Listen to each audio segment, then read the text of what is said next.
Hello everyone, welcome to Let's Play Board Game Edition. This week I'll be covering a resource management territory control game called Gold West by Tasty Minstrel Games.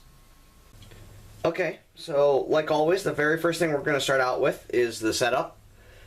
So the very first thing you do is you put the outline of the board together. It comes in 4 pieces. They just connect them together and they go together like that. Then the next thing is you have to place the hexagonal tiles. Well, they're not exactly, they're hexagons of hexagons, really. And you put them in here. The easiest way I found to put them in is to just put the top row of 3 in. Then to take the water tile that goes in the middle and place that on the board. If you try to place it later, it gets really tight and really hard to place. So then you fill it in. It's a nice tight fit. Not too tight, but tight enough that it will stay together. Now, once you have these 6 in, this is where the difference comes in if you're playing a 2-player game versus a 3 or 4-player game. In a 2-player game, these tiles go in face down, and you don't use them. It's to create more competition, to try to limit the resources in a 2-player game, because it's really a very large board in a 2-player game. But if you're doing a 3 or 4-player game, you also put them face up. So that adds a little bit of randomness. You have 8 different tiles. You can put them in many different orders all around the stuff. So that's how you set up that part of the board. So the next part of the board that we're going to set up is called Boomtown. It's this little empty square down at the bottom left corner of the board. How you do that is you'll take 4 random building sets, which come on little tiles that look like this, upside down, Boomtown tokens. You'll take 4 of those. Each of them are actually 2 buildings, as you can see. They're exactly the same, but they have a line down the middle indicating that they're actually 2 buildings. So you take 4 of those randomly, and then you take this little 4 tile that, you'll notice it's a square, a 3x3 square. You need 9 buildings to fill it, so this is your filler. You can really put them in any order you want. For this example, I'm just going to put down here in the bottom left corner, and then I'm going to put the buildings in. I like to keep them face up when possible, or facing to the right, but it doesn't really matter. They can be whatever way. It's easier to read for the players on the board. Maybe make it fair, put 1 in each direction if you can. So that's setting up Boomtown. I'll get into buying that later and how you use this Boomtown later. So now that we have the board completely physically put together, now we have to put on all the necessary tokens. The first set of tokens that we're going to be putting on are the mining tokens. They have 2 sides. You're going to want to put them so that it shows the pickaxe and shovel side up, so you can't see what resources that are on it. And you're going to match it up color by color. So for example, this is a copper. I'm going to put it on a copper area face down. And then, for example, this is a gold. I'm going to put it on a gold area face down. So you continue to do that till all of them are filled. And through the process of movie magic, we're going to do that now. And ta-da, we're done. So now all the tiles are on the board. So you'll notice every single area has a space. There are exactly enough of the mining tiles to cover every single space. So you will not have any extra in a 3 or 4 player game. In a 2 or 3 player, or in a 2-player game, you'll have extra because you won't be using those 2 tiles. So you should have an extra, 14 extra tiles at that. So now that they're all on the board, you're going to look at all the ones around the water, and you're going to flip them face up. Now these are going to be the starting areas that players can choose from. You'll notice each either has 2 or 3 resources on it. You'll notice that the colors on the tiles often match better with the tiles that the color of the tile. So for example here, this silver tile has 2 silver and a gold, or it has this silver tile has 3 silver. You'll never see a tile that has more of something than the color of it is. You will see something like this that only have 2, where it is a gold and a silver. So you'll still get 1 of each, but it's only 2 resources in that case. So that's that part. So now we're going to move to the shipping track. Okay, as you can see, the shipping track is this area up here in the top left corner of the board. You'll notice for each of the different colors, for example here, copper, there are 2 high numbers that are the same and 2 low numbers that are the same. So what you're going to do is you're going to take the high numbered tile and put it on top of the low numbered tile and put it over the first set over the first resource example, and then take the higher number tile and put it on top of the lower number tile on the second one as well. This basically shows that when people move their stagecoaches by shipping resources, whenever they cross over these, the person who crosses over first will get 7 points, the person who crosses over second will get 4 points, and anyone who crosses over after that point won't get any points from that. So that's what those show. So you're going to do that for each of the different colors. Copper's worth 7 and 4, silver's worth 8 and 5, and gold's worth 9 and 6. So copper is the least expensive shipping, and gold is the most expensive shipping. Now, each player has 3 little stagecoaches. We did try sticking them all here. It was a big mess. They're really cute stagecoaches, but they just take up a lot of space. There's no way to fit them on the board, so it's better just to keep them off the board and keep them by your player board instead. So you set up all of those, and that's setting up the shipping track. So the last thing to set up on the main board is the investment bonus track. So for that, you see you have 5 areas. You won't always use 5. The number of investment bonuses you use depends on the number of players. So here it says 1. Oop, there. And there's nothing on it, so you're always going to use the 1. You're always going to use the 2. And you're always going to use the 3. But the 4-point bonus token, as you can see, it has a little 3-player on it, only used in 3-player games. And the 5-point bonus token is only used in 4-player games. So we're going for this example, and for the game we play later, we're going to have 4 people. So we're going to set up all 5 investment tokens. What this means is the first person to buy an investment, which I'll show you in the next setup step, gets an additional 5 points and takes this tile. The second person to buy an investment gets 4 points, third person gets 3, etc., until all those tiles are gone. And that is the investment bonus track. Okay, so the last thing to set up before we move on to the player boards is the investments that will be available during the game. Basically, you have a whole big stack of investments here. You randomly choose 8 of them and put them out. They have each have different costs. They have point values. Some of them have different abilities that they're worth less points, but they do other stuff that helps you get points in other ways. And that's that. One note: once you've put out the 8 investments, those are the only investments that are going to be out during the game. You do not replace them, even though there are a bunch. That's more for different variations and more replayability overall. These investments do not get replaced, so when you're out of investments, you're out of investments, and no more can be bought. Yeah, so then now on to the player boards. Okay, so the last thing we have to set up is each of the players' player boards. The first 2 parts are really simple. Basically, you have your tents. There's little squares on the player board. You put 1 tent on each square. As you'll notice, the last 2 squares have a 2-3 with a player symbol on it. That means you only use those camps if you're playing a 2 or 3 player game. So we're playing a 4-player game, so we're going to leave those last 2 ones back in the box. Because that way, the game goes a little faster. You have 2 less turns. So, there's still enough camps that it really is a tight fit, and there's still a lot of competition. Then also there are little circles on the board for each of your little influence spheres. Those get used for different things throughout the game. And the last thing to set up will be your resource track. You set your resource track depending on what position in the game you go.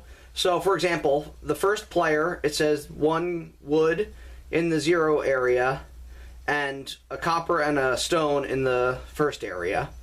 The second player because they have a slightly less advantage going second, replaces the copper with a silver. The third replaces that copper with a gold.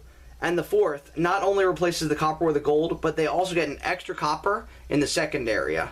So basically, the later you go, you get compensation by getting better resources to start the game out with.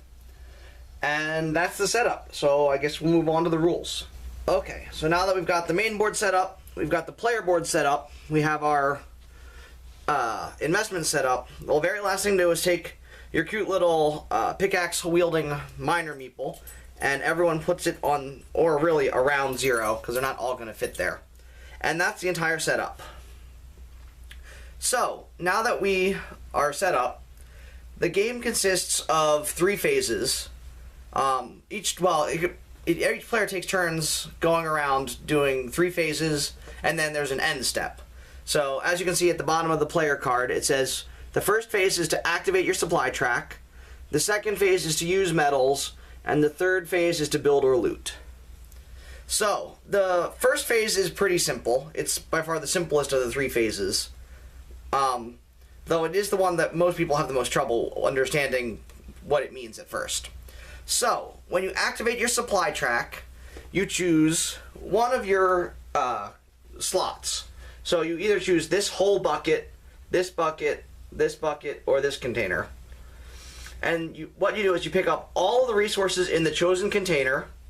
So, for example, I'm going to choose the one container. So I pick up all the resources.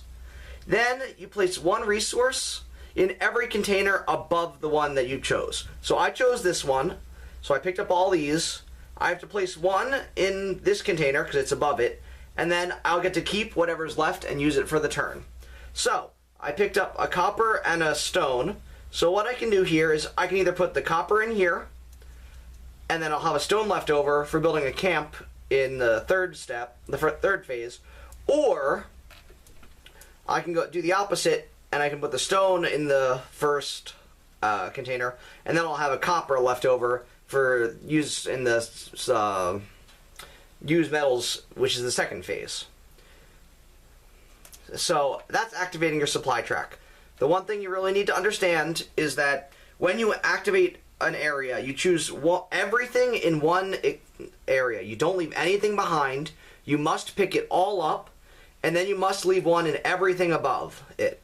So, for example, if I had these 2 here in this second slot, if I were to choose it and activate it, I'd pick up 2. I would put, say, the stone in the first. I'd put the copper in the second, and then I'd have nothing left. This does happen occasionally. If someone doesn't have any resources for the turn, it does happen, and we'll get into what happens if that occurs. So, the second phase is use metals.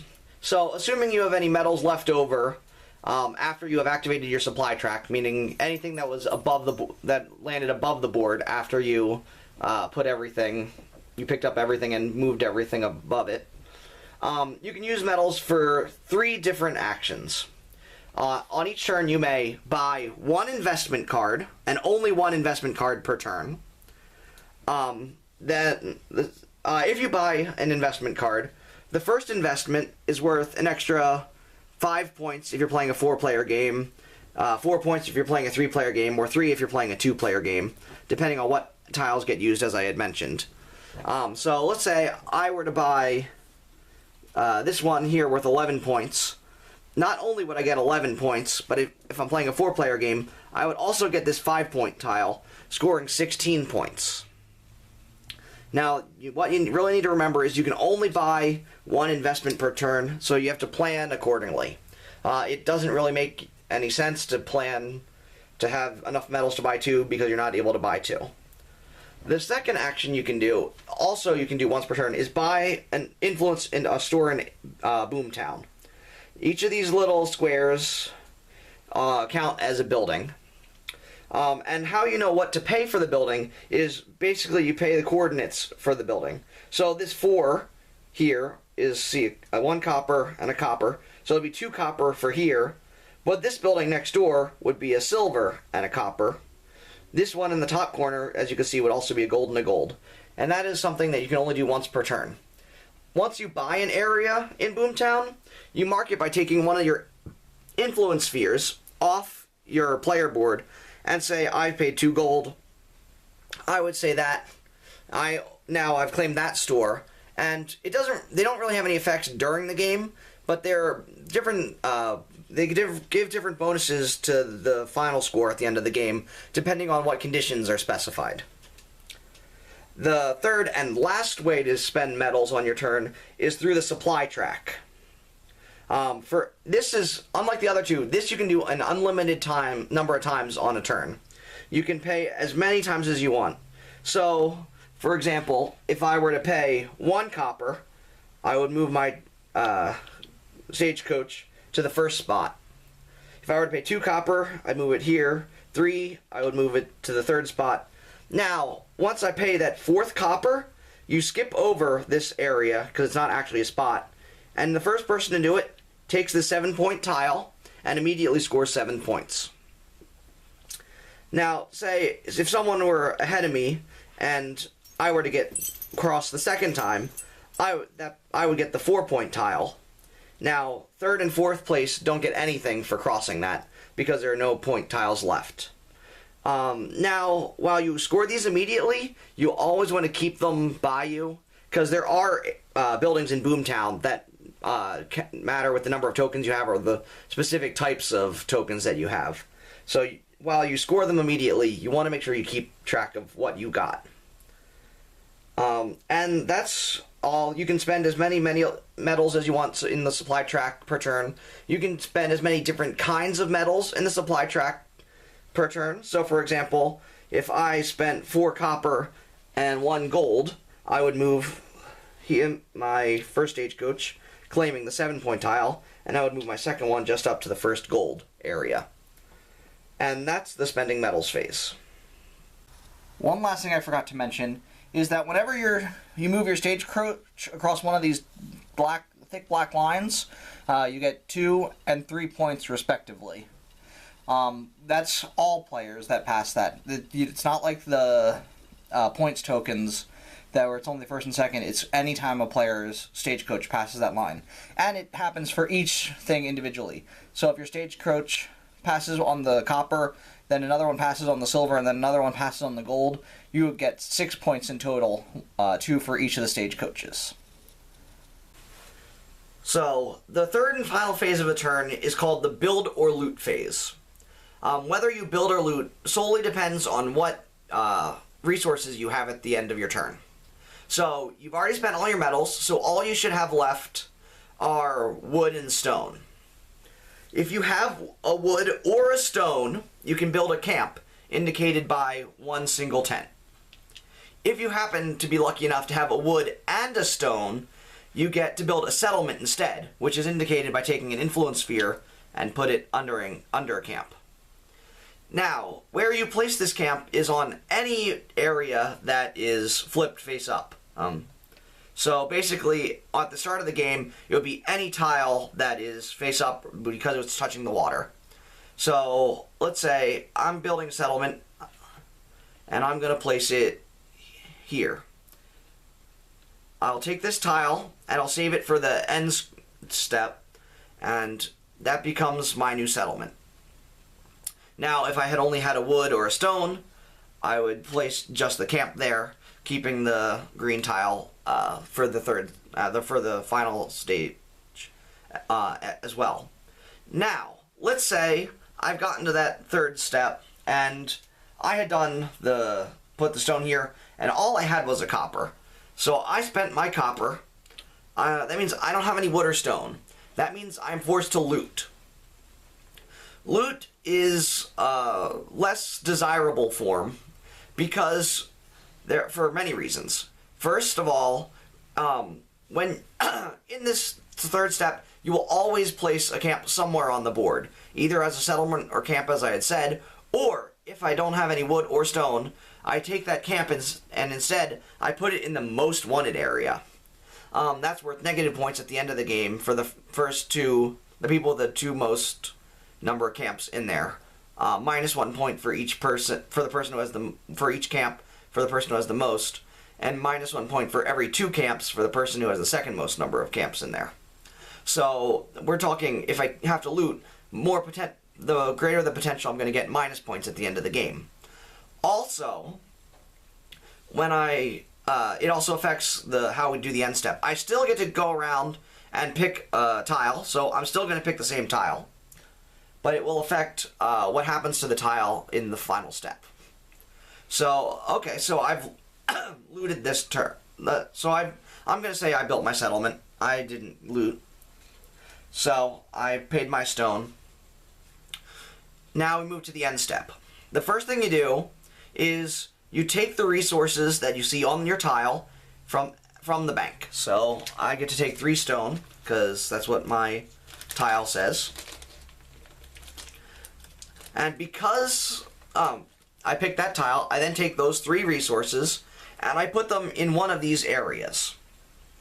So I could put them in here and I would get 0 points, or I could put them in here and get 1 point, or here and 2 points, and the last one and 3 points. Now the reason for this is, as you know, as I've said, that the farther back you go, the more you have to put in above it to get the resources. So if I were to put them all here, I'd get access to all of them next turn, which doesn't help me so much because they're stone. But if I went here, I would at most only be able to access one of those stone next turn, because I'd have to put the other 2 stone in the areas above it. So for this example, I'm going to choose here. I put it in the 2 spot, so I move my meeple up 2 points. So I scored 2 points. Then, because I built a camp or a settlement, because I built a camp, I get to place this as 1 influence. So I have 1 forest influence, which is used in end game scoring. Now, let's say I had built a settlement instead. Settlements are worth 2 influence. So the way they say in the book to describe it is basically just leave 1 area blank. I found, because you have so many extra influence tokens, if it makes it easier, you can just put this there, indicating that you had a settlement. You also, at any time, can see on the board, your settlements don't change. There isn't anything in this, in the base game, that gets rid of camps or settlements. So you can always recount based on what you see on the board. But that's an easier way to denote that you have a settlement. Now, let's say I had looted instead. So I had my copper, I spent my copper, I moved my supply track up. Well, I don't get to keep the influence because I looted. I don't have anything on the board, so I don't have any influence. So basically, I take this green tile and I just put it to the side back in the box, and I get no influence. So not only do you get your camp in the wanted area, you also don't get influence for looting. So looting is very bad. You try to avoid that if at all possible in most situations. As you'll see in the playthrough, John attempts a very interesting scenario with looting. But more to that when we get to the game. I have to say, I hope you watch it, because it is rather hilarious, and it works much better than expected.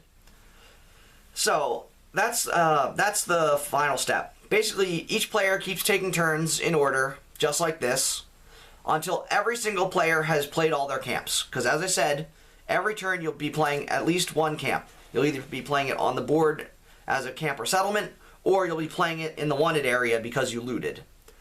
So basically, when the last person uses all of their camps, that marks the end of the game.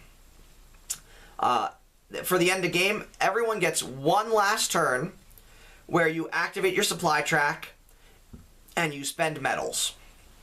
You do not do the 3rd step, build or loot, A, because you have no camps left, there's nothing left to place on the board, and B, because you're not going to have another turn, so you don't need more resources for the next turn. So basically, that's why you just do the first 2. After that, you do end of game scoring. End of game scoring is first, the way you do it is everyone has their base score from the game, then you add up any points from Boomtown, then you add up influence points based on the number of influence you have. Basically, so it says here, the person who has the most forests gets 8 points, and the person who has the second most forest influence gets 4 points. So basically, whoever has the most green influence here, forest influence, gets 8 points, and the second place person gets 4. In case of a tie for first place, you add the two together and divide it by 2. So here, 8 plus 4 is 12. Divided by 2, each person would get 6 points. If you tie for second, then you would split second place by 2. So 4 becomes 2. Always rounding down. So 5 also becomes 2 to each player. 6 becomes 3 to each player. And 7 is also 3 to each player if they were ties. So once you've done, so you do Boomtown, you do the influence, and the last area to score points is from having connected buildings. Each player gets 2 points per building in their largest group. So contiguous group, that means connected together with no gaps in between them. You get 2 points for everything in that settlement. So you also want to keep that in mind as you're playing the game. Is it better sometimes to take maybe 2 resources, but it's attached to what you already have, versus going one away and grabbing 3 resources? So it's another thing to keep track of throughout the game. There's a lot to keep track of throughout the game. So once you've done all the bonus points, then you calculate who's the most wanted and the second most wanted, and you subtract those points. And that then is the final score. And